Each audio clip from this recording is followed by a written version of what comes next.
Baby chair एक ऐसी इजाद है जिसको इस्तेमाल करके आप अपने रोते हुए बच्चे को खामोश करवा सकते हैं। बेबी चेयर या रॉकिंग चेयर आमतौर पर 6 माह तक के नुज़ायदा बच्चों के लिए तैयार की जाती है। बेबी चेयर को मैनुअली या पावर सोर्स से कंट्रोल कर सकते हैं। बेबी चेयर के मुख्तलिफ मॉडल आपको मार्केट में मिलेंगे। ऐसे मॉडल भी जिनके साथ म्यूजिक होता है और ऐसे मॉडल भी जिनके साथ आपको कलरफुल टॉयज लटकते हुए नजर आएंगे।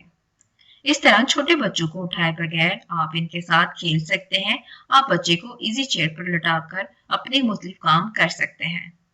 और अगर बच्चा बहुत ज्यादा तंग करे तो आप बच्चे को वाइब्रेशन चेयर पर लटा भी सकते हैं, जो बच्चे को पुरस्कून करने में मददगार होता है। बेबी चेयर इस्तेमाल करते हुए ये यकीनी बनाएं कि बच्चा महफूज हो। इसके लिए चंद बातों का ख्याल रखना जरूरी है। ये आपके बच्चे की हिफाजत के लिए बहुत जरूरी है। बच्चों के लिए एक जाविये में सोना अच्छा नहीं होता, इसलिए जब आपका बच्चा बेबी चेयर में सो जाए तो उसको बेबी चेयर से निकाल कर एक हमवार सतह, बेड या कहीं पे भी आप लटाना चाहते हो वो सतह हमवार हो पर लटा दें। बेबी चेयर में बच्चे की सर की पोजीशन को आप ठीक करते रहें। इस तरह बच्चे का सर बनने में मदद मिलेगी।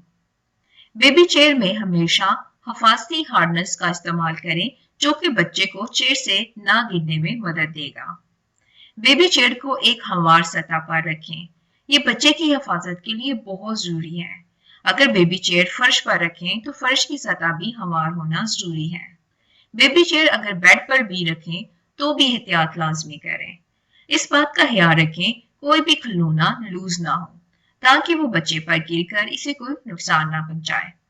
आज की वीडियो बस यहीं तक, लेकिन अगर आप जानना चाहते हैं बेबी चेयर का मॉडल किस किस्म का हो, यानी किस किस्म की बेबी चेयर खरीदना चाहिए, तो वीडियो का लिंक इसी वीडियो की डिस्क्रिप्शन में मौजूद है, आप उसको देख सकते हैं, जिससे आपको ये मदद मिलेगी कि बेबी चेयर खरीदने से पहले किन बातों का ख्याल रखना जरूरी है।